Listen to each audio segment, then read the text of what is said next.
Thank you for taking the time to attend our annual State of the State breakfast, actually lunch, presented by Northeast Georgia Health Systems. These usually are breakfasts in the past.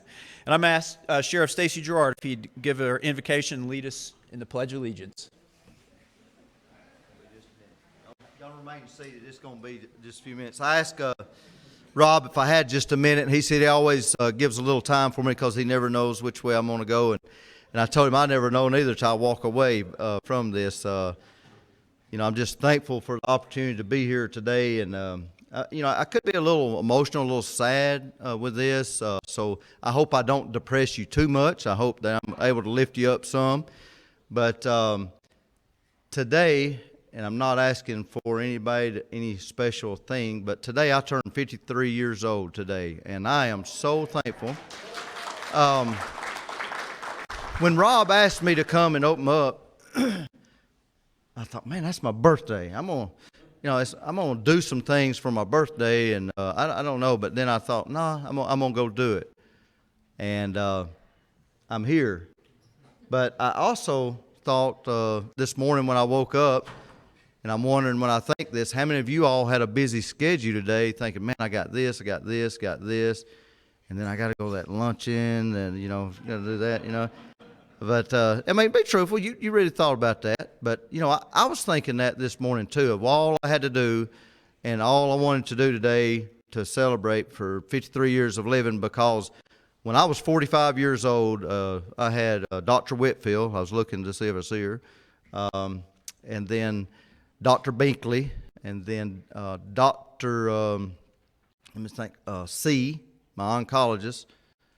I got diagnosed with cancer at 45, and I was actually asking Dr. C, what's up with that? And he said, some people just have a hard time getting out of their 40s. And I was like, all right, man, I understand that. So now I'm out of my 40s, into my 50s. I'm 53 years old today, and I am thankful for that. So this morning I got up, and I decided, I'm going to go turkey hunting. Some of you might know I like to hunt. I like to turkey hunt and deer hunt, and I love to elk hunt out west. If anybody has any property out there, I'm always looking for a place to go. But, this morning I got up and went to some property that I have leased for several years, and I was walking around just listening, just thinking, thank you, Lord, to turn 53, and sat down and nothing. Didn't see nothing, didn't hear nothing. Saw one little hen come by and just, thank you for seeing that. And I got up and was going to leave, and I thought, well, I'm going to bring my daughter back over here this weekend. I got an old blind that's over there, and I said, I'm going to go over and mess with it just a little bit, just to get it ready for her. So I started doing that, and heard a turkey gobbling. I thought, it's a long ways off, and I thought, well, this is going to be a miracle if this happens. But I sort of went halfway to him, and he sort of come the other half to me, and it did happen, so I had success. And I picked it up, and I just said, thank you, Lord.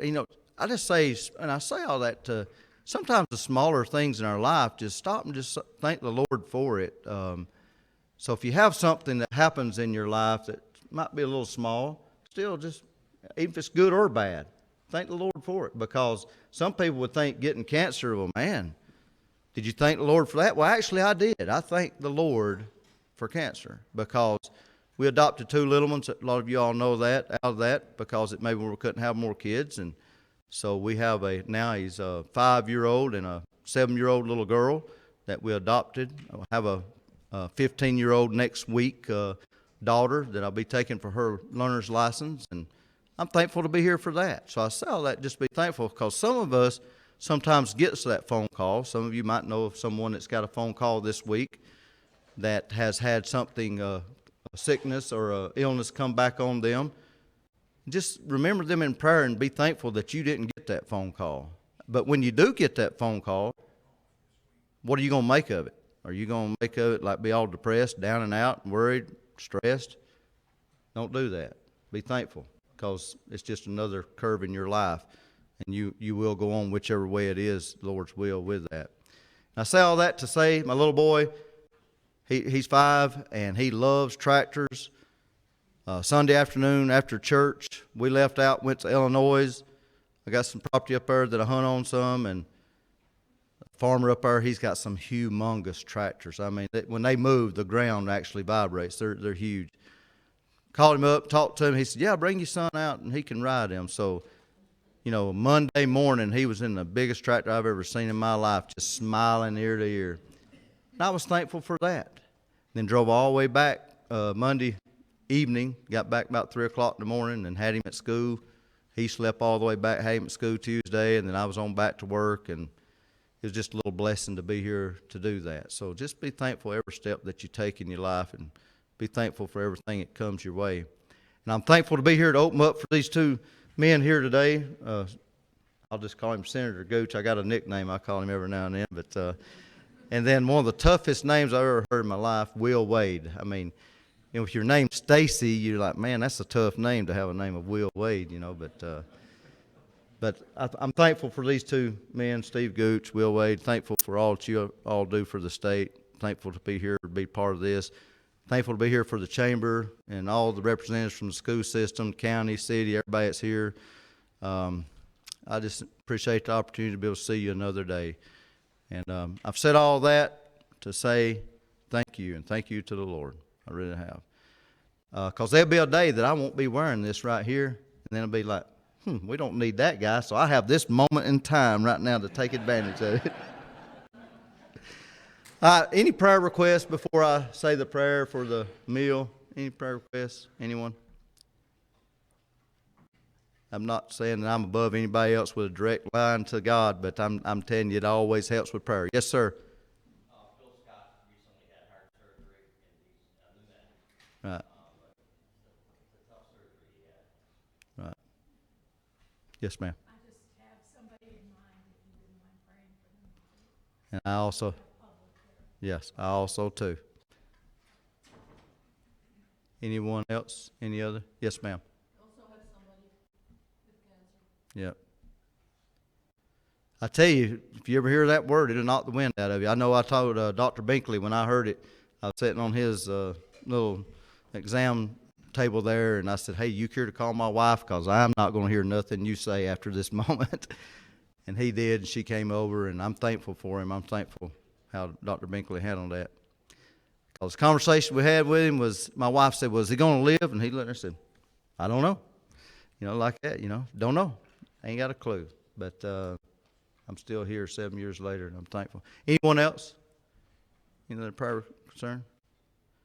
I know I watch Billy Graham a lot at night, and a lot of his sermons, he always likes to ask prayer for people and mention prayer. And I tell you, I enjoy watching. I would encourage you, if you ever get an opportunity, to watch him, because about every sermon he's got is on YouTube now. Any other prayer requests? Okay, we'll say a prayer, and I'll get out of you all's way.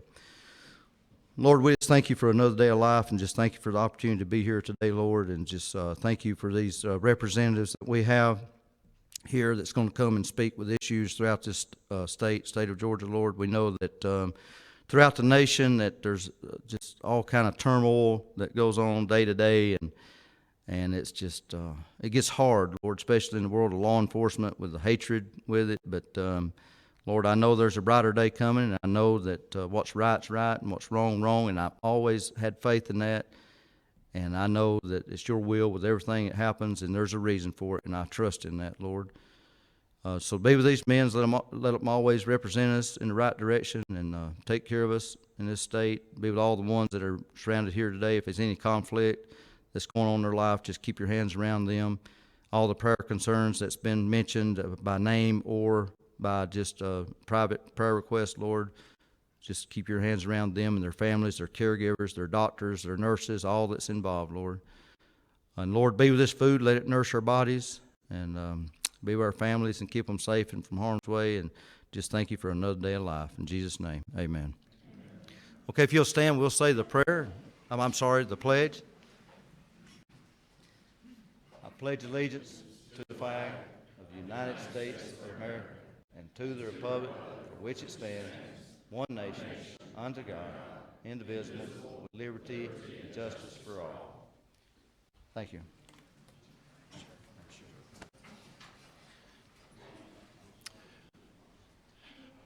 I hope no one minds. I'm going to forego recognizing the community leaders in here because we'd probably take 20 minutes. So I will point out two people that you may not know. Charlie Barrett is here from Congressman Andrew Clyde's office.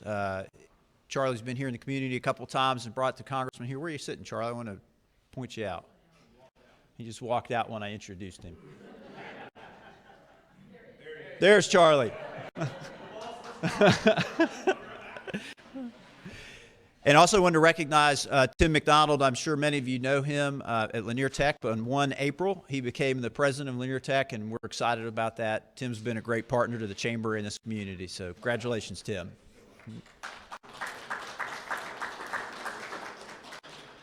And the new Ranger commander for 5th RTB was supposed to be here, and I don't see anybody in camouflage fatigues anywhere, so I assume they didn't make it. The Dahlonega Lumpkin County Chamber of Commerce mission is to increase prosperity, attract visitors, advocate for all businesses, and develop leaders to promote the welfare of our community. We advocate for all businesses through our Government Affairs Committee, chaired by Chuck Jones. It organizes such events as State of the City and County, Dahlonega Lumpkin County Day at the Capitol, State of Education, and candidate forums. Please visit our Facebook and YouTube channels to see our most recent program, the State of the City and State of the County, as well as this program that our media partner Fetch Your News is currently streaming and filming and will be available on those two channels. Our programs and events aren't possible without the support of our sponsors, partners, and volunteers.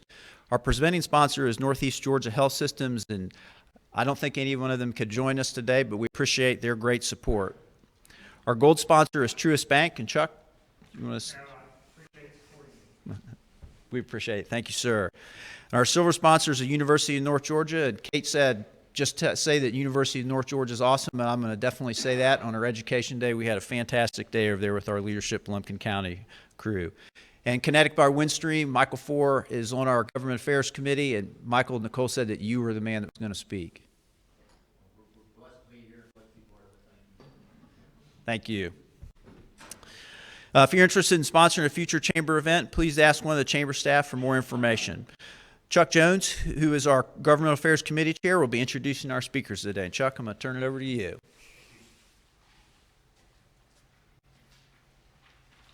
I'm not going to use all this on Steve, but I wanted to bring it up here just for a visual effect. Our state senator has served us, and he's local. He's contributed to this community. He was our sole commissioner. He was also the executive director of the Development Authority, and he's done so many things for us. And this is what they gave me to talk about, and I'm not going to bore you with that in the interest of time, but he has served us in every role he has, and I think we have the best state senator in the state of Georgia. So with that, I'll turn it over to Steve.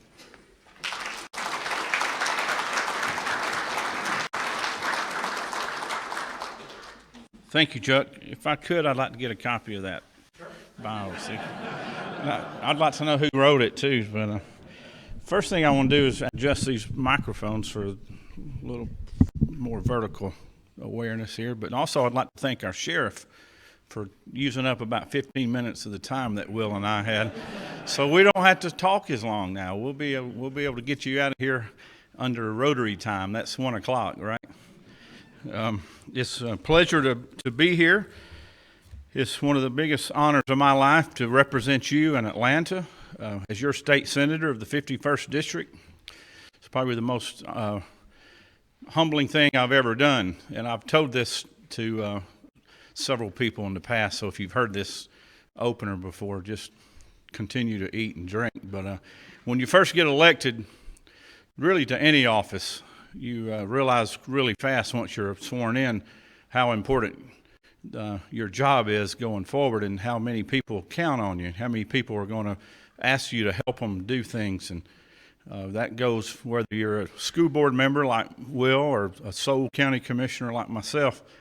But when I first got elected to the Senate, I walked into the chamber and I looked around and I looked up at the beautiful architecture and the furniture and the fixtures, and I just thought for a moment, I said, wow, how did I get here? How did I get elected to this awesome position? And then after I served for about 30 days and I got to know some of my fellow senators, I asked myself, how did they get elected? And so Will has probably already experienced that in his first session. He'll probably tell you the same thing. But we do have a lot of fun down there, but we do get serious at times. And whenever we're on the floor of the Senate or when we're in committee meetings, I can tell you it's very serious because there are a lot of opinions and a lot of different viewpoints on the laws that we are looking to change or to create. And I take that opportunity very seriously as well. Every time we pass a new law, it takes away somebody's liberties and freedoms. And so we take that very seriously. And we pass bills that we hope will enhance our quality of life here in Georgia to continue to make Georgia the #1 state to work and play and to do business. And I think we've done that now for going on a decade. We've had that honor of being the #1 state to do business. But we still have work to do. The last 12 months have been totally unprecedented, unscripted. No one would have ever imagined a year and 3 months ago what Georgia and what this world was facing with the pandemic. And it really flipped the state government upside down, just as it has most local governments around our state, cities and counties, schools, the university system, the technical college system. We had to start basically from scratch. How do we teach kids that aren't in a classroom? How do we produce work at a environment when they can't come to the office?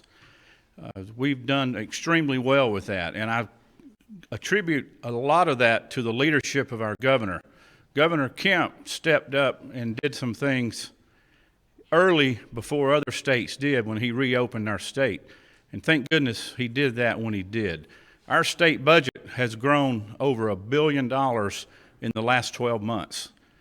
Many states are still suffering from the loss of revenues, and some states are still shuttered and closed in certain areas of the government. Georgia has reopened for business. All the business owners in this room today, we owe you a great deal of thanks for your commitment to putting your employees back to work. One of the biggest challenges that we've found in the last 12 months, talking to private companies like yourself, is the availability of workforce. You would think there would be plenty of people trying to find a job. Well, it's just the opposite. Every restaurant you walk in this town, they've either reduced their hours, completely closed down, or they close early at night because they can't keep staff. They can't recruit employees, and you have to wonder, why is that? My personal opinion is that's because the federal government is competing with the private sector for the workforce. And when I say competing, they're not hiring your employees, they're simply paying them to sit at home. And they're paying them unemployment benefits, plus they've sweetened the pot over the last 12 to 15 months to a point to where those employees feel like they can make more money by sitting at home drawing unemployment and drawing the federal stimulus monies than they would if they went back to work. And ladies and gentlemen, I don't care if you're a Democrat or Republican, we have to stop doing that. We have to go back to the fundamentals of capitalism and free markets and let private sector businesses hire their employees and invest in their companies and their communities and get away from the dependency of the federal and state governments. And I think, again, that's because of good leadership in the state. We've been able to do that. We've moved forward. We've moved through the pandemic. COVID-19 hasn't gone away. The numbers are drastically reduced. I don't see more than 3 or 4 masks in the room when I walked in today. 3 weeks ago when we left Atlanta, everybody that we encountered had a mask on. I was glad to come home and go back to work and have that normalcy again. And I hope that we can continue to do what we're doing here today, but continue to practice safe practices with COVID-19. Who knows when it'll be eliminated? Maybe never. It may be something we live with for years and years. But I have to say that the state of Georgia has done a lot to move through that, and we'll continue to work on that. So COVID-19 has been the discussion of a lot of our legislation over the last 12 to 15 months. We had special session last year where we technically shut down the government. We reopened. We came back in to finish up the budget last year.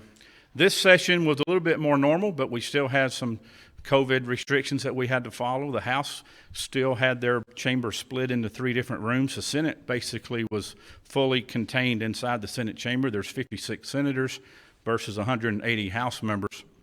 So we followed the safe practices with masks and washing our hands and so forth. But if you watched us online, you would notice that we were all basically sitting in our seats except for the 2 senators that missed the session.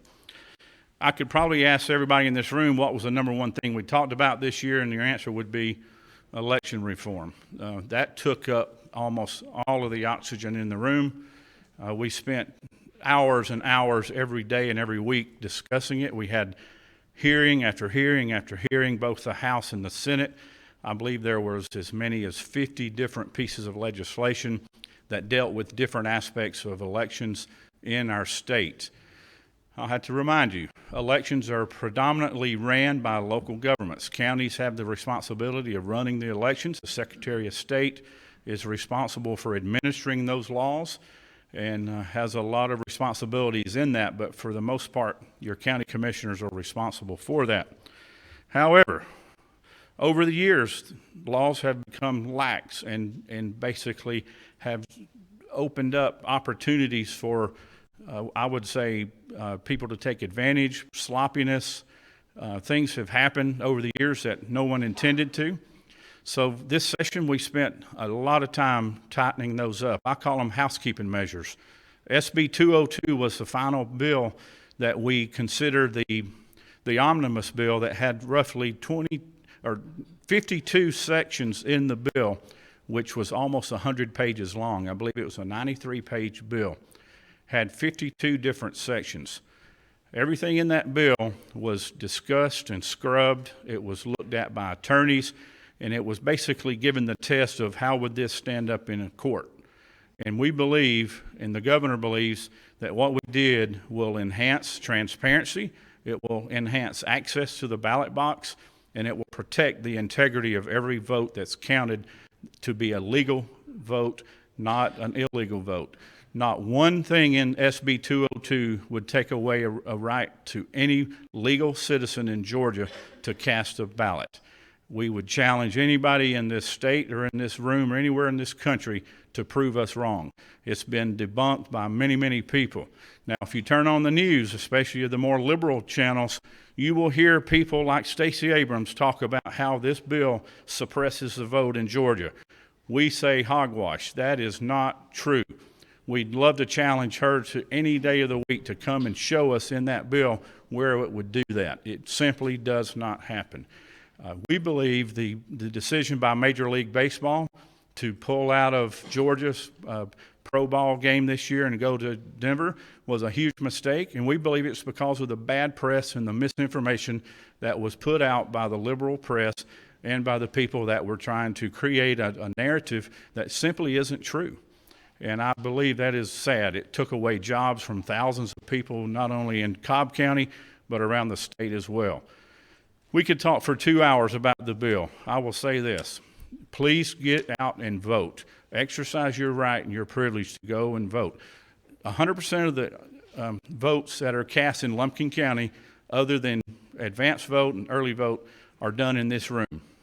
Come back down here next year when we have an election and just watch the process. It's very, very thorough. It's very organized and coordinated by the staff that run the elections board here in Lumpkin County. And I believe for the most part, most counties have a good staff doing that. We do have problems in certain areas. Every 2 years you turn on the news to watch the election results. There's always 1 or 2 counties that come in late, or they can't count their ballots for whatever reason until the next day. Anybody want to throw a name out on what counties those are? You're right. You know what I'm saying. It's Fulton and DeKalb. So there's provisions in this bill to allow those counties that need help for additional training. And if they can't help themselves, the state will come in and help them fix their problems. We're not taking over their elections. We're simply trying to offer resources to help them to where the people in that county get the answers, and that's the election results, on a timely manner. So I hope you go and read the bill. If you're bored one night and you can't sleep, pull up the Georgia General Assembly website and pull up Senate Bill 202 and begin on line 1. And when you get to the end, send me an email. And if you disagree with any of what I just told you, I'll buy you lunch anywhere in Lumpkin County. Is that a deal? All right. There's about 800 bills that were passed through either the House or the Senate. Thank goodness all of them did not pass. There's a couple hundred that did. And I'm not going to go through each one line by line, but I would tell you there's some exciting things happening in education. We restored hundreds of millions of dollars to K through 12 this year. We've put money in the budget for additional college and career academies, which we expect Lumpkin County will be named as one of those recipients in the near future. And I want to congratulate President McDonald for being here and his new job at Lanier Tech. He is going to play an integral role in working with our local schools to prepare the workforce of tomorrow. And it begins right here in Lumpkin County in K through 12. And so thank you for the educators that are in the back room. We appreciate all you do. If my son lives 4 more weeks, he's going to walk across the stage at Lumpkin County High School, and he's going to graduate, hopefully with honors, if he gets all of his makeup work done. He was quarantined for 28 days this year, and that wasn't easy for him. He suffers from ADHD, and I can tell you that was a challenge going through that. 28 days at home, and my other 2 children were quarantined as well.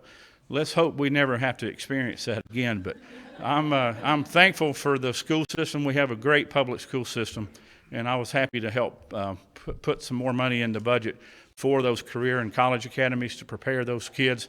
The technical school system is a fantastic opportunity for all of our children. Somebody's going to have to fill those jobs when the baby boomers are going home and retiring. On the other side of the higher education table, we have the University of North Georgia. We are so blessed to have this university sitting here in our front yard. They now have 5 campuses in North Georgia. This is what I call the mothership. We want it to always be here in North Georgia. The history of Dahlonega is just as important as the gold discovery here is, but also having the university here is the 2nd university in the state, and I believe it's the 1st university to graduate a female. Am I correct? So we have a great history of University of North Georgia. We're happy to see the new construction of the Cottrell College of Business being erected. That $30 million plus project is underway. You see the blue fencing at the entrance of the university. That project will be completed sometime next year. We were able to put $3.5 million in this year's state budget to furnish it. We call it FF&E, Furniture, Fixtures, and Equipment. So that money will be now put in the budget, and there'll be bonds sold to pay for the completion of that project. Over in the Cumming campus, they're growing probably faster than any percentage-wise. We've needed to expand that campus for many, many years. We were able to put $1 million in this year's budget for the University of North Georgia in Cumming to hire architects and engineers to design the expansion of that campus as well. So next year there will be a big ask in the state budget for the new building on the Cumming campus. Why is that important for Dahlonega? When kids in Forsyth County want to come to North Georgia College, they drive up 400 and they come up into our streets up Highway 60, which is already clogged, and one lane's closed all week because of the repairs from the floods. But they come and they sit in our classrooms. There's only so many people that can sit in these classrooms on Dahlonaga's campus. At the same time, your kids are trying to get into North Georgia College, and they're told, you may have to drive to Gainesville. The rooms are full. We can't get you in. So we have to grow our campuses where the demand meets the needs. And Dahlonega obviously is growing, and it's at almost full capacity. UNG and Cumming has reached its capacity in many more years. So we need to continue to grow that campus, which will relieve some of the need for up here in Dahlonega, which will open up some capacity for local people as well. So we appreciate all of UNG and all your efforts. You continue to lead the way throughout the nation. I think you were the #1 in the Cyber Academy competition this year in the nation. So that's huge. So congratulations on that. Talk a little bit about transportation. That's something that the chairman of the Board of Commissioners and I talk about quite often. Roads and bridges. All of you know our roads around here in Dahlonega, in Lumpkin County, have been seeing a lot of improvement. Last year when I spoke to you, we brought one of those big chamber checks for tens of millions of dollars that we were able to acquire through the DOT for our local roads, our state routes in particular. In addition to that, we also get money for the local county roads, what's called LMIG. Cities and counties earn part of our state motor fuel tax revenues every year. 10% of what we collect goes to the counties and cities for their local roads. I'm happy to work with the counties and the cities in trying to get more of that money every year, and we were able to do that again this year. A couple of big projects that are underway in Lumpkin County. Of course, the roundabouts are becoming a normal thing now. Everywhere you go, you see roundabouts being built. The Pierce's Store roundabout is complete. The one on 52 and 9 on 52 West is under construction. Grizzle Grading has a contract on that. The DOT has offered to help fund the new roundabout at the intersection of Oak Grove Road and 19 North Business. That is about to be under contract. The right-of-way acquisition is complete now, and I think we're waiting on the gas company to move some of the gas lines. So, Jody, we're waiting on you. We're counting on you. You get your gas lines out of the way, we'll start the roundabout. Put a little pressure on. Thanks for being here. In addition to that, we have several bridges that are being replaced. Bridges in Georgia typically average 40 to 50 years of age before they have to be replaced. Most of our bridges are on the needs improvement list. About 2/3 of the bridges in Georgia prior to 2015 needed to be replaced or have major modifications made to them.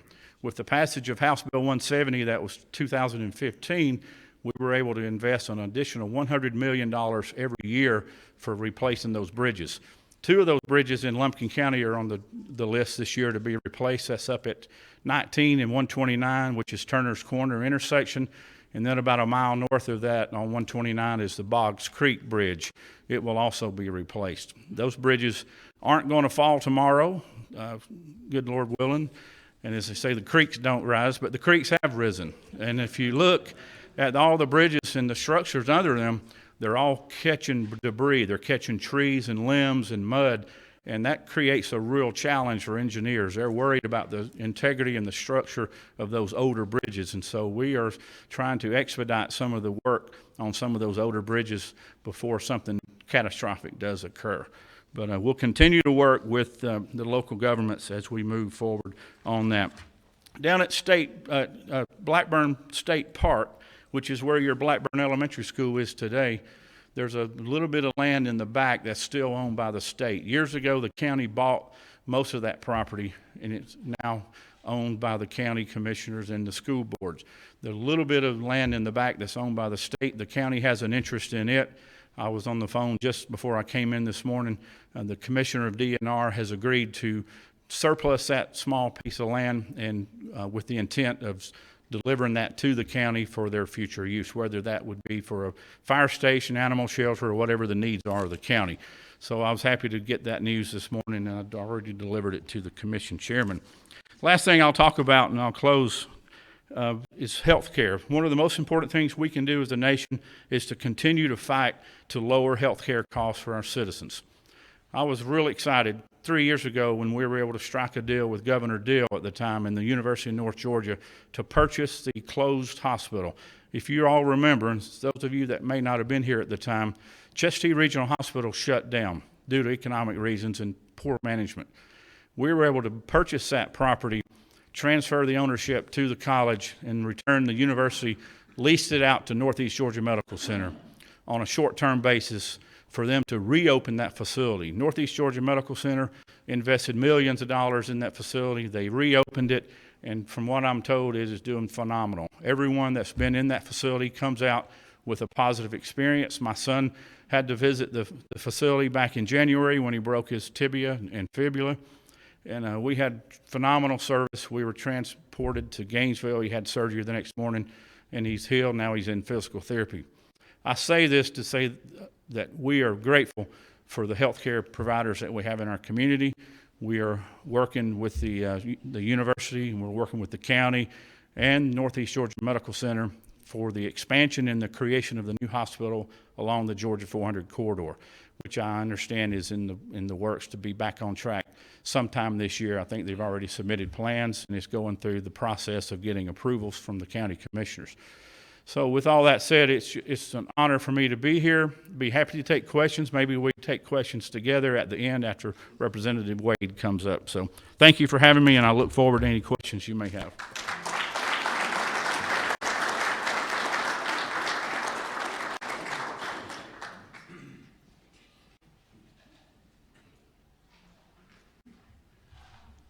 First, I want to congratulate Will on his election as our new state representative for District 9.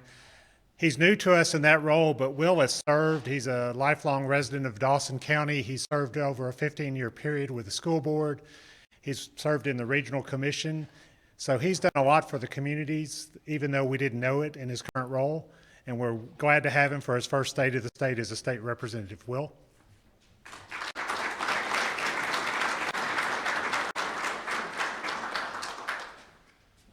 All right, guys. One of the best things that Kevin Tanner told me as our outgoing representative, he said, one of the best things to do is follow your state senator because he will make sure he covers all the big topics.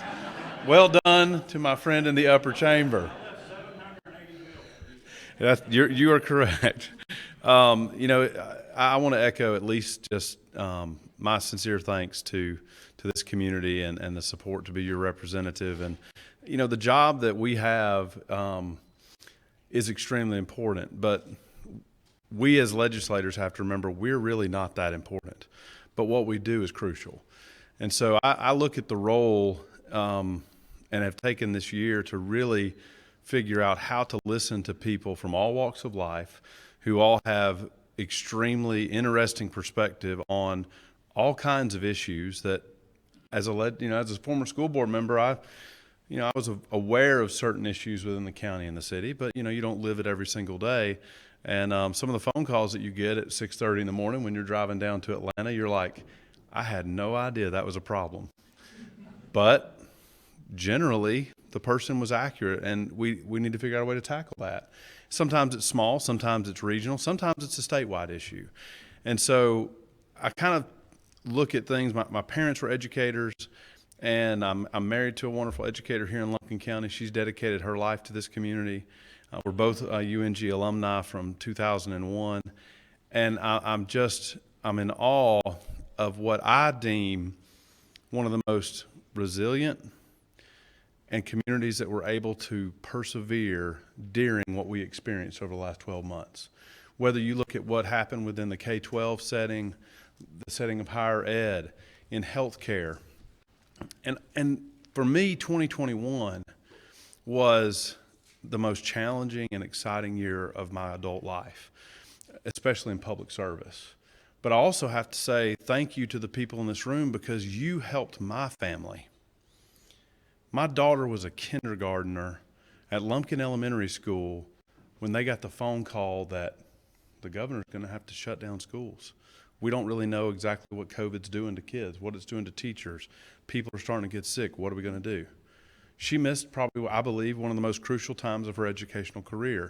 She and all of those other 200 or 300 kindergartners. Now, that's a statewide issue, but it was very personal to me. Kindergartners and Zoom don't mix. Sorry. Even the best technological advanced people who I thought I was, realizing I'm not, you experience what every single Georgian was experiencing. It was tough. But those teachers, they were so resilient. I saw my daughter adjust quickly. Was it easy? Heck no. Was it fun? No. Were there tears? Mine and my wife's sometimes. But it's so funny because they're now going to be able to take that experience. And while it has challenges from the educational outcomes, and I'm sure there are students that are not necessarily at the same pace, but they also learn things that no other student in the kindergarten learned, right? No other kindergarten class ever experienced that. So that's something that she's going to get to take away. Then I got to experience the healthcare personally, not for myself, but for my father. And many of you knew my dad. Some of you probably didn't. But there are people in this room that made an impact for his care during the worst part of the remainder of his life before he left us on March 11th. They were there helping him in the most difficult time to provide care to somebody of his age with dementia, and they were trying to make sure he could walk again. You can't pay for that. That is, I am just in awe at what people did. They persevered to figure out how to care for each other. That's what our job's to do. The Chamber of Commerce is in a role to make sure we provide a great experience for the business ecosystem in North Georgia, right? Whether it's tourism, whether it's a small business, whether it's a distributor that's wanting to ask, hey, do we need to fix some laws to make sure that, my winery can actually sell on site? Why do we need to continue to do things the old way? Let's persevere. Let's figure out a way to be, think outside the box and come up with solutions. So I took all of those experiences in real time with me each day to the Capitol on your behalf to figure out a way, what can I do to make sure I'm serving this community, and what can I do to make sure that we make good policy happen? And I spent a lot of time keeping some bad policy from happening. I mean, obviously things are political. That's what the job is. You've got Democrats, you've got Republicans, you've got reasonable people, and you have a lot of unreasonable people. You do. And so you've got to figure out a way, okay, what can we do to separate the noise to get to the facts at hand? And I think we did a good job of doing that for you as citizens to ensure that we did fund 96% of QBE for local schools in this state. And when you consider the federal government and the tax dollars that we as Georgians send to D.C., they sent us back just for K-12 education $5.1 billion. Yet that means we're equivalent to about 118% of QBE funding when you count all those dollars. Every single traditional system in this state out of the 180 school systems are actually in what's called the black. They are receiving more than 100% of total QBE funding. There's one system that isn't, and Steve and I actually happen to represent it. It's Forsyth County. They're $37,000 in the red when you consider all the funding resources. So while I think that Steve and I are both going to be challenged and we're going to push to get QBE funding for local schools back to 100% because we recognize the federal stimulus is a one-time punch and jolt, but I'm also reminded to tell you those are your tax dollars. It's not somebody else's money. It's not Europe's money. It's not China's money. It's our money. But it's going to be a one-time hit. So the challenges that those kindergartners faced for maybe some after-school programs, maybe for some summer classes, those are challenges that you guys are assessing on the fly right now. I'm not going to leave the college folks out of hook because I've met a lot of, I'm an employer. I've got college employees, so they go to school at UNG, they work for us at the bank. Some of them really like social distance learning. Some of them aren't learning social distantly. I mean, it is. The professors are like, yeah, it's not that good. Some classes you can do that way. Some classes you can't, and it's not sustainable, right? A little bit of all of it in moderation. We've got to figure it out. The college did a great job of figuring out how to deliver educational services, and I look at what we're able to do for Forsyth County and get that $1 million. Folks, that was one of those things that you would think, what's $1 million bond? That should be a no-brainer. It wasn't. We had to fight. I mean, respectfully, diplomatically, make our case, and I think we did it well. How long y'all been asking for that? 3 years? So we could have just said, well, it's too tough. We're not going to mess with it. It's a pandemic. My 4-year-old, I love it. He has a new phrase that he picked up all on his own. Anytime somebody, an adult especially, was dealing with something frustrating, they were challenged with something, they couldn't get a phone call back trying to order a supply because, remember this April last year, couldn't find toilet paper? So he picked up on something. So when he sees adults frustrated, he said, it's because of COVID, right? Because of COVID. I never would have thought my kid would be referencing a virus in his daily vernacular. He's just like, yeah, it's because of COVID. But it's also because of COVID that we can become a better, stronger state, that we can be better business owners, that we can serve our clients in any capacity during any stressful time.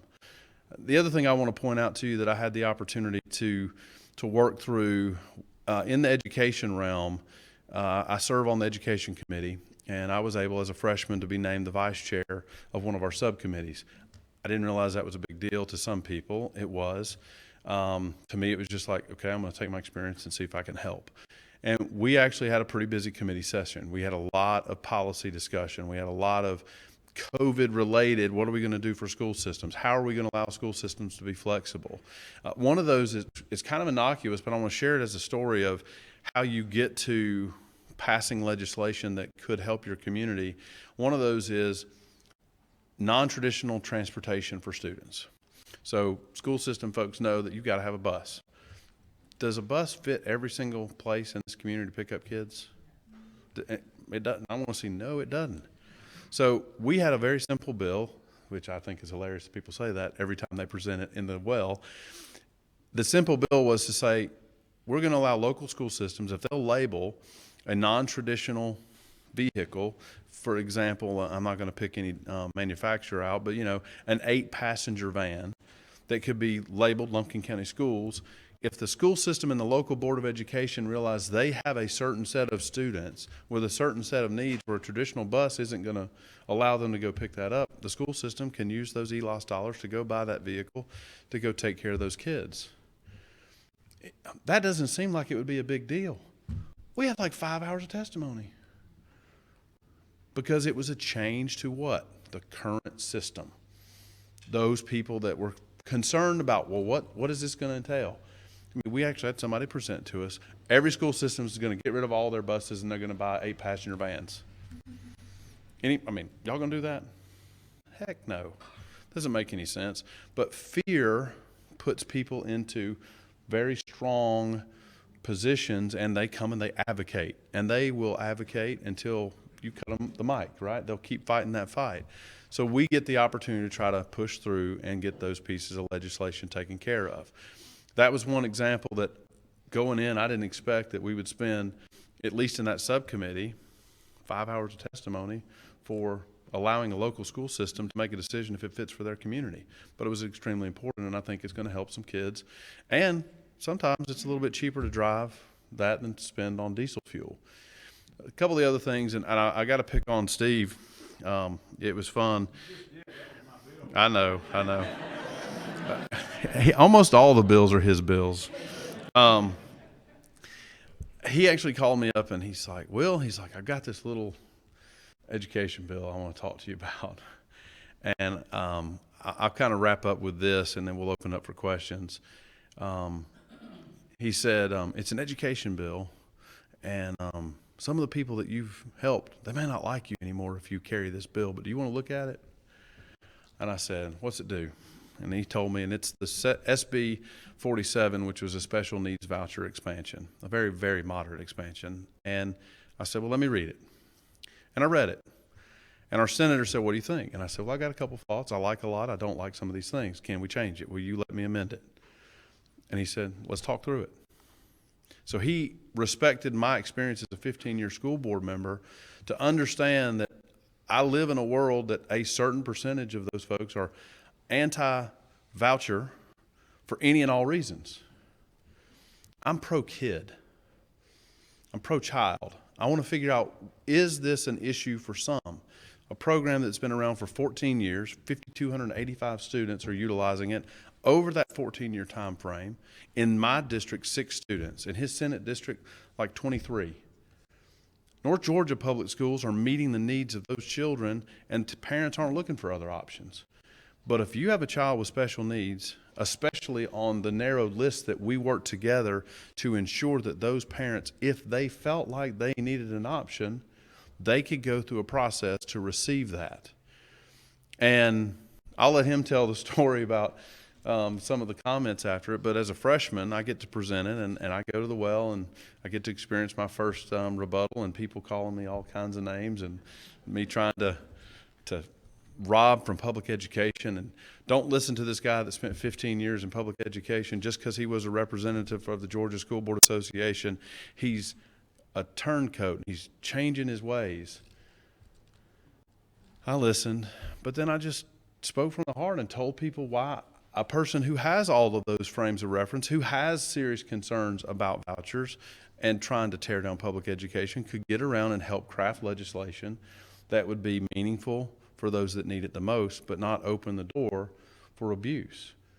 and that's my job as your representative, is not just to represent my personal opinions, but to represent the collective of this community that can benefit us, but also benefit those, in my view, of some of the most special people that God has ever created, and that's those students with special needs. So that's why I carried that bill. And there's a process that we go through where they whip. Steve's the whip in the Senate. I asked him, does he come out and, whip it good, the song and all that kind of stuff. And he said no, but I've heard that that's not true. They got the tape ready just to play it. But I said, Steve, it's about an hour before I present. I said, we only got about 81 votes. You got to have 91 to pass something in the House. He's like, what do you want to do? I said, I didn't come down here to play. You've allowed me to amend it. I think it's a good policy position. I'm going to present it and come what may. And Steve, you remember what you said? Let it rip, Tater Chip. Go for it. And I think he told his caucus, this ain't going to pass. I had to come whip the House members. He did come visit. And then I get up for my presentation, and I'm told by my whip, we're like at 83, 84 votes. Just do your best. All right. I get up there. Then we go back and forth. The minority report's read. I get called names that my mom and dad would disagree with pretty vehemently. And I get a few minutes of the chairman's time. Chairman Dubnik from Gainesville, he spoke very passionately, had a couple other folks speak about it for personal, families that they know that this would help. And he said, you got 2 minutes. And then the whip leans the mayor, and he's like, you're at 87 votes. I'm like, okay, so I'm short. So I speak. Well, the way the House was set up, we were spread in 3 rooms. So there was folks in 341, which is just kind of outside the speaker's office. I was in the gallery, so up top, so I wasn't on the floor, but I had a really good bird's eye view of everything that was going on.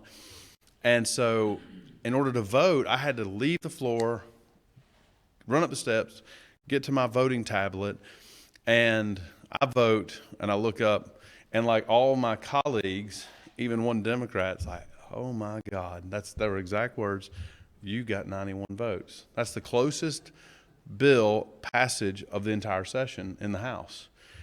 And I get a text from Steve, and he's like, my gosh, you did get it passed.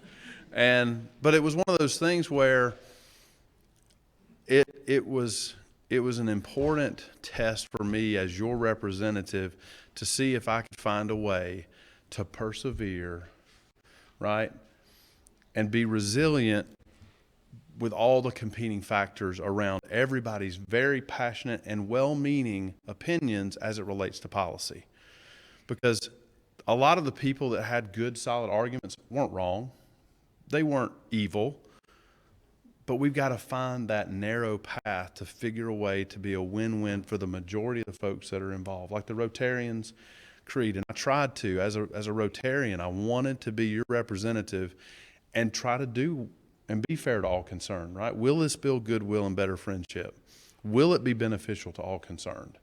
And I think that's our responsibility as representatives, whether you're in the legislature, in the House, or in the Senate. And I'm thankful that I had the opportunity to advocate on your behalf. And yeah, the election bill, it sucked up a lot of energy. But there was a lot of other good things that was done. A $140 million tax cut. I mean, we were able to do that. There's a lot of states that are in the red, y'all. I mean, we were still able to give a tax cut, allow businesses to have liability protection due to a pandemic that nobody anticipated, because we believe in lives and livelihoods. And we know that the shutdowns of states that were shut down longer are going to have more state cost as it relates to mental health, to, other societal issues, that payday's coming down the road, because sometimes there's an equal and opposite reaction, right? If you overdo one thing, you're going to pay and be punished on the other side. So it's been my honor to present to you today, and I see you all as friends, and I appreciate each of you. I like tough questions. I don't mind being criticized. You can read today's paper. It's fine. Criticize me for anything I do. I'm an open book, and I'll answer any question to anybody at any time. And Steve, I guess at this point would be a good time to answer questions from the folks. So come on back up. Rob, do you want to take over, or what's your? I don't want to.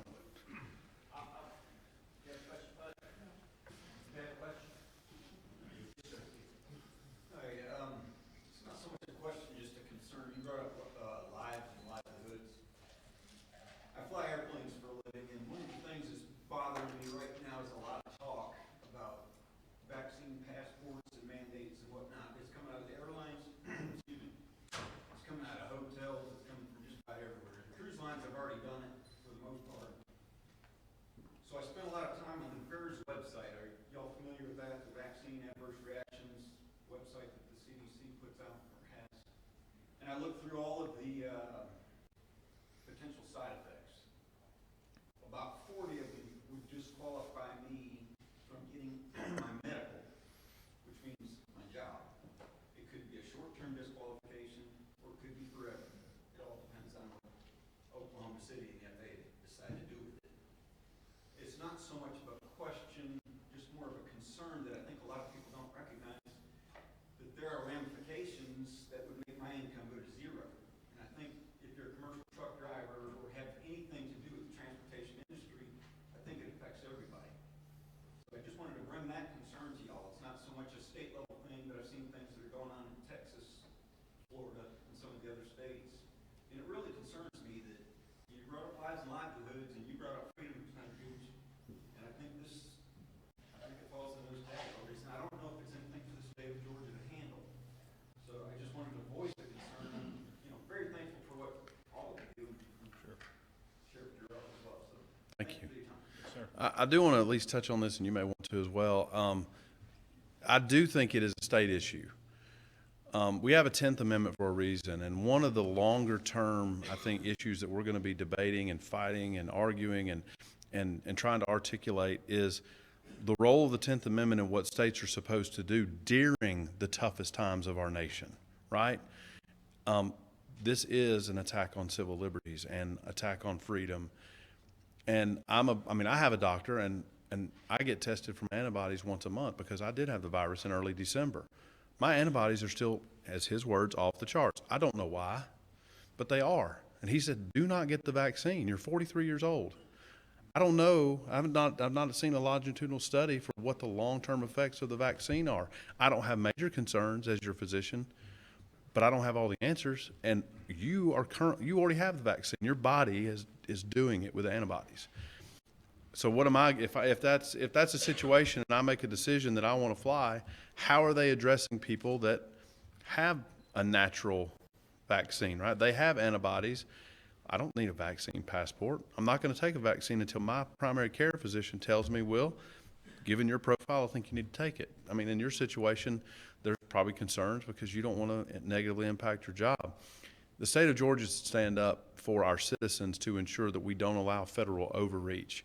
I think my biggest highlight as being a legislator is the battle of, during times of struggle and strife, do we allow for some government assistance, which I can get supportive of if it's temporary, versus setting a stage for government dependence. That to me is the battle of the 21st century. That one critical place. And it's not equal for every issue because in some cases you may swing to where I need more government dependence versus government assistance. So I think we should take that on as companies start making those type of decisions. And I don't know where Steve stands on the issue. I think he's probably similar to me, but we can't allow fear to control every facet of our life and not at least examine what the unintended consequences of that type of policy would do to our citizens. I think Will covered it well. I haven't had the vaccine yet, but I too had the antibodies sometime last year. I had the virus, didn't even know it. My family's had it. I would encourage elderly people especially to get the vaccine. I think it's helped save lives. I'm sorry that other people didn't have it in time. We lost several leaders here in this community this past year that probably would still be with us today if they had gotten the vaccine in time. So passports, I'm not supportive of that. I think the federal government is pushing their limits and overreach there. But there's also a fine balance with private property and private businesses. So it's going to be an interesting debate in Washington to see where that goes from here. But we all have a lot to learn from this past 15 months, and we'll continue to learn from it as we go forward. Johnny had a question in the back. Yeah, I commend you both for the election reform. I know that was a big deal in your college district. I think you're right. It doesn't matter whether you're Republican or Democrat. You've done it. I think people expect to have a fair election. But there's a doubt in millions of minds across the country and millions of minds here in Georgia. And when we look at the state of Georgia itself, you've all been privy to the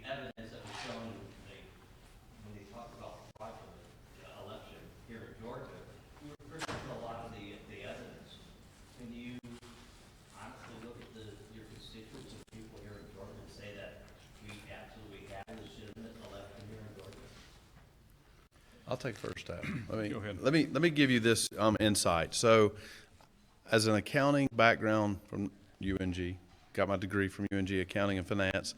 One of my favorite classes and discussions was audit, right? Inspecting what we expect. So early on in this, I had lots of concerns, mostly just from the experience of the volume of votes that were cast in a normally, very moderate number of folks voting by absentee. And, I understand inflection points, I understand choke points in process. I'm like, there's no way that this went smoothly everywhere when you have a 400 to 450% increase in absentee voting. It's going to cause issues during a pandemic in which everybody's understaffed and everybody's kind of learning how to do things on the fly. So for me, I look at data and I look at the facts that we could obtain. And I felt like the Secretary of State's office and the staff, after all of the votes were counted and after everything was submitted, I focused my energy on looking at the audit options for the absentee ballot process. And this is what stood out the most to me. When you add up all of the absentee ballots and all of the primary runoffs in the state, the general and the runoff in January, there were over 20,000 voters that voted out of precinct. I'm going to test this group. How many voted out of precinct in Lumpkin? None. There's one precinct. So Lumpkin, way to go. No absentee ballot out of precinct votes. But Dawson County had 2. I mean, that was somebody that went to the east, should have went to Central. You know how many there were in Fulton? Over 4,000. Now, a lot of these ballots were cast as provisional. They were able to be determined, but guess what happened in those cases? The only votes that counted were those votes in which that precinct you were allowed to vote that affected you. So your vote for president might have counted, but your vote for your county commissioner, because you were in the wrong precinct, didn't. Your vote for state house might not have counted. A vote for a local, a referendum, it got thrown out. 20,000 votes in the wrong precinct is an issue. And I think the state made a good concerted effort of trying to figure out a way for us to measure and monitor and put new law to codify, okay, this is how we're going to address this issue. The machine stuff and all the noise, I think that's more driven by fear and people running with what they think might be true without actually examining all the evidence to know what was actually accurate and what wasn't. In Georgia, we have the 2 system where you go, you vote, you as a voter get to punch in the numbers on the computer, you get a printed copy, a completely separate system, you see that you voted that person. When they compared those 2, there was a 5,000 vote difference statewide. And in most cases, it was almost a net wash as it when they compared the hand count versus the computer of around 2,400 were actually Biden votes versus 2,500 that were actually Trump votes. So when I look at that as a system, even if you could theoretically hack a machine, you can't hack a piece of paper that's already been printed, separately stored, and you as a voter acknowledge that's who you voted for. And then statewide out of 5 million votes only have a 5,000 vote count to the system. But it proves to me that even that system had what? A very small, what they call statistically irrelevant. In my opinion, it's relevant because I think that number should be exactly the same. At the bank, we have a tolerance of, you get off a penny, we're going to ask you what happened. You get off a couple dollars, you're going to get a warning. You're off a couple hundred, you're out of a job, right? I mean, how many of y'all have banks? You're going to be okay? We missed your account by 5,000 this month. Don't worry about it. I don't think so. So that's my frame of reference. So I think that I can say that the vote irregularities concern me so much that as your representative, I voted for SB 202 to address all the known knowns that we could assess. Johnny, did he answer your question thoroughly? I'm kidding. I agree with what Will said. I will probably always, in the back of my mind, believe that there was fraud in this election. Not because my candidate lost the election, but just because of all the irregularities, the hearings that I sat in. I had Rudy Giuliani sitting in my office at my desk the day he came and testified at the Capitol. I was sitting at the desk with him when the State Farm video was played for the first time in front of him and the Trump lawyers at Georgia State Capitol in my office. I believe those situations, plus all the other stories that we heard over the 3 months following the election, was enough evidence to invoke a deeper dive into what truly happened. Do I know there was fraud? No, but I believe there's enough coincidental evidence that would have triggered a forensic audit. Had it been a private company, you would have had a forensic audit team in your business the very next morning. We have to do better in the future. We can't change the past. That's why SB 202 was so important. It was an effort to ensure that future elections are done on the up and up and to restore the integrity and trust of the system. Our system failed the voters of Georgia the way it was prior to SB 202's passage. Is it perfect now? No. But is it better? Absolutely. And we'll continue to look for ways to improve on that. Agreed. We have time for one more question. Go ahead. It's kind of with healthcare and COVID-19. So statewide with our school system, some of our schools are literally just going back to school with 2 weeks left. We also talked on healthcare and the mental health issues it's going to affect our children. Is there any talks about a bill that's actually going to help the special needs of mental health of our children, not just in K through 5, but we're also talking about 6 through 12? The after effects of being homeschooled or not being able to be with their friends at school during that teenage time is such an important factor. Is there something that we're going to pull into that bill with the special needs in that area and push these schools to get our kids back in that environment that helps them? Yeah, let me start. I'll say this. So, in Lumpkin County, and this is an estimated number, so I don't want to be wrong, and I think you got somebody that knows the money here. You guys, through everything, got somewhere in the neighborhood of $6 to $8 million that were related to the 3 tranches of CARES and the American Recovery Act. Does that sound about right, roughly? So, okay, so like 8.2, I think, maybe. And that's the net difference of the negative, the austerity of the 4% reduction of QBE. So out of that $8.2 million, the local school system is going to be able to make determinations as to how are they going to address COVID-related educational issues. I think the school system is going to be a little bit careful for the next couple of weeks as they get kind of the final, what are the strings attached for reporting with the federal government as to the efficacy of those expenditures. But I think that the school systems here are going to make a concerted effort to address the mental health issues, whether they be special needs students or not, and look at it from a holistic standpoint, K through 12, because it's not just what happens to the child in the school, it's what's the impact from that child at the home. What was the job situation?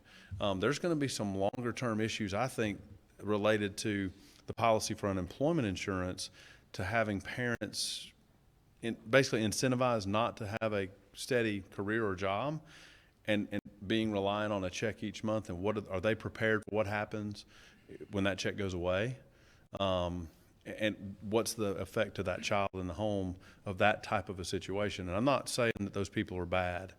Understand that their unemployment is something you as an employee pay into, but it's supposed to be a short-term assistance, not I don't want to be dependent on that for my livelihood. But I think locally, school systems are going to use those funds to address much of those concerns. And then from a statewide perspective, we actually increased our mental health funding pretty substantially. We actually, we got the Senate to agree to a little more spending from the House side, just because we realize there's going to be some longer term here. And because of the amount of dollars we at that time were hearing we were going to receive from CARES, the state and the Senate agreed we increased the funding, not just in this budget cycle, but for the amended budget for FY20 as well as FY21 and then FY22. So I don't know if there's any other opinions you've got, but A little broader subject on that. The last 15 months have taken a tremendous toll on a lot of Americans, and people in this room have been impacted. We've lost family members, we've lost jobs. Some of us have lost our minds at times. Having 3 young boys at home for several, it felt like months, and doing online Zoom and all that was not only stressful to them, but it was stressful to my wife and myself. I had to leave and go to work, but she had to stay there, and I mean, that was very difficult. We've got to get our kids back in the classroom. We can't let DeKalb County or Fulton County schools sit another year at home. It's not going to be pleasant. What the outcome is not good. I think it's time to put those kids back in the classroom. I can't believe there's still schools in the rest of the country that aren't back to school yet. And I just will say, I applaud the leadership of Lumpkin and Dawson and Forsyth and University of North for finding ways to actually look at the truth of the science. Absolutely. And when we started realizing that kids were not in the high risk and really not even in the moderate risk, I mean, they're extremely low risk. I think Lumpkin and Dawson County schools and Forsyth County schools are going to continue to outperform these other places because those kids, I mean, that's an entire year. And the impact of all of this will be measured years from now. Oh, yeah. We don't know what it's going to be. But here's some other good news. Georgia will receive $4.8 billion from the federal government this year. That money will be earmarked by the governor. He has the sole discretion on how that money will get spent, and he will be able to direct a lot of that funding in areas like you're talking about, also in infrastructure, broadband deployment, and many, many other areas. The legislature doesn't budget those federal funds. It's not on our budget. We recognize the language in the budget, but we do not put dollar amounts for that money. He will have that sole discretion, and he's already begun the process of deciding how do you spend that money. It's tax money that we all paid in to the federal government. You mentioned China earlier. China probably loaned a lot of that money to the United States. So we got to make sure that money's used wisely, but it's got to be paid back. That's the part that nobody's talking about. But we're all in this together, and it's going to be a long recovery. So thanks for the question. Did you want to let him real quick? I know it's about time, but I hate to not let somebody. Okay. All right. Thank We you. can talk to you after if you need.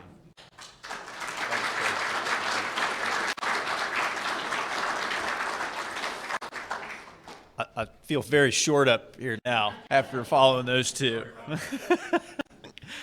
On behalf of the Board of Directors of the Dahlonega-Lumpkin County Chamber and its Governmental Affairs Committee, I want to thank Senator Gooch and Representative Wade for not only for joining us today, but for their service to our community and our state. Thank you to our presenting sponsor, Northeast Georgia Health Systems. Thanks to our gold sponsor, Truist Bank, and our silver sponsors, University of North Georgia and Kinetic by Windstream.